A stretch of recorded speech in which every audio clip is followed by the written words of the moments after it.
सभी मित्रों को, भाई बहनों को नमस्कार। आज मैं आपको निर्जला एकादशी के बारे में बताना चाहता हूँ।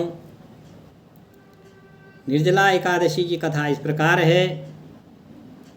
भीमसेन व्यास जी से कहने लगे कि हे पितामह, भ्राता युधिष्ठिर, माता कुंती, द्रौपदी, अर्जुन, नकुल और सहदेव आदि सब एकादशी का व्रत करते हैं, परंतु महाराज मैं उनसे कहता हूँ कि भाई मैं भगवान की भक्ति, पूजा पाठ आदि तो कर सकता हूँ, दान भी दे सकता हूँ, परंतु भोजन के बिना मैं नहीं रह सकता।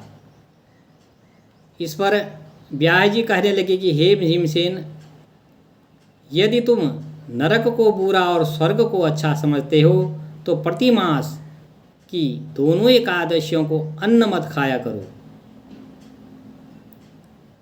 भीम कहने लगे कि हे पितामह, मैं तो पहले ही कह चुका हूँ कि मैं भूख सहन नहीं कर सकता। यदि वर्ष भर में कोई ऐसा व्रत है तो वह मुझे बताइए, मैं उसको करने की कोशिश करूँगा।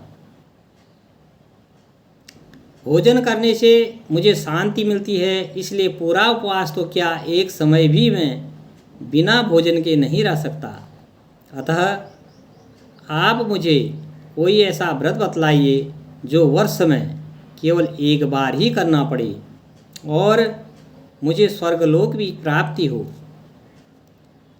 व्यास जी ने कहा कि हे पुत्र, बड़े बड़े ऋषियों ने बहुत शास्त्र आदि बनाए हैं, उन जिनके बिना धन के थोड़े परिश्रम से ही स्वर्ग की प्राप्ति हो जाती है। इसी प्रकार शास्त्रों में दोनों पक्षों की एकादशी का व्रत मुक्ति के लिए लिखा गया है। श्री व्यास जी के वचन सुनकर भीमसेन नरक जाने के भय से भयभीत हो गए और कांप कर कहने लगे कि अब मैं क्या करूं? मास में 2 व्रत तो मैं कर नहीं सकता, हाँ वर्ष में 1 व्रत करने का मैं प्रयत्न अवश्य कर सकता हूँ। अतः वर्ष में 1 दिन व्रत करने से यदि मुक्ति हो जाए तो ऐसा कोई व्रत बतलाइए। यह सुनकर व्यास जी कहने लगे कि हे पुत्र, वृष और मिथुन की संक्रांति के बीच ज्येष्ठ के शुक्ल पक्ष की जो एकादशी आती है, उस एकादशी का नाम निर्जला एकादशी है। तुम उस एकादशी का व्रत करो। इस एकादशी के व्रत में स्नान और आचमन के सिवा जल वर्जित है। इस दिन भोजन नहीं करना चाहिए, क्योंकि भोजन करने से व्रत नष्ट हो जाता है। यदि एकादशी को सूर्योदय से लेकर द्वादशी के सूर्योदय तक जल ग्रहण न करे तो उसे सारी एकादशियों के व्रत का फल मिल जाता है। द्वादशी को सूर्योदय से पहले उठकर स्नान आदि करके ब्राह्मणों को दान आदि देना चाहिए। इसके पश्चात भूखे और सत्पात्र ब्राह्मण को भोजन कराकर फिर अपने आप भोजन करना चाहिए।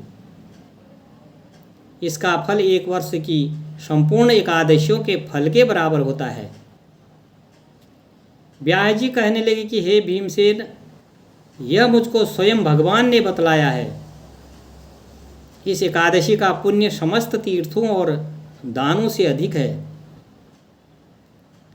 केवल 1 दिन मनुष्य निर्जल रहने से पापों से मुक्त हो जाता है।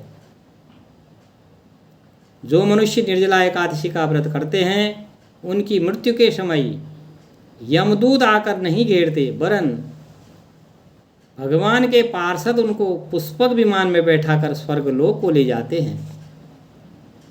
अतः इस संसार में सबसे श्रेष्ठ निर्जला एकादशी का व्रत है।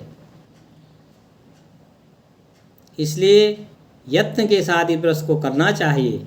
इस दिन ओम नमो भगवते वासुदेवाय इस मंत्र का उच्चारण करना चाहिए और गौ का दान भी करना चाहिए।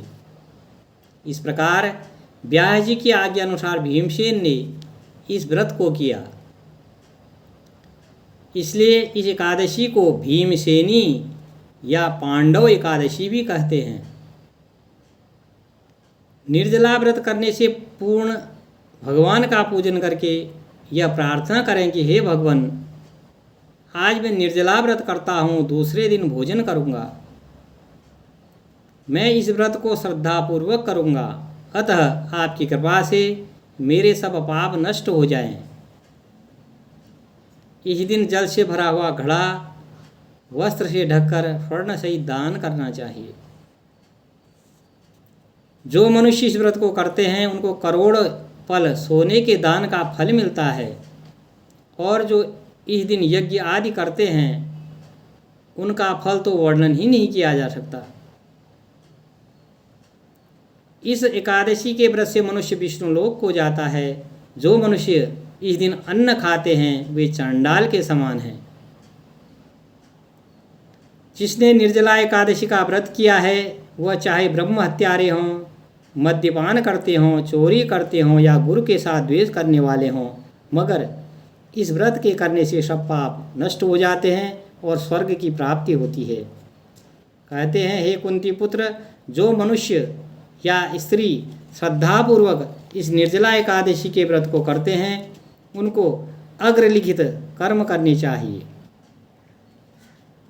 कहते हैं, प्रथम भगवान का पूजन, फिर गोदान, फिर ब्राह्मणों को मिष्टान और दक्षिणा देनी चाहिए तथा जल से भरे हुए कलश का दान करना चाहिए। निर्जला के दिन अन्न, वस्त्र आदि का दान करना चाहिए। जो मनुष्य भक्तिपूर्वक इस कथा को पढ़ते हैं या सुनते हैं उनको निश्चय ही स्वर्गलोक की प्राप्ति होती है। ओम नमो भगवते वासुदेवाय।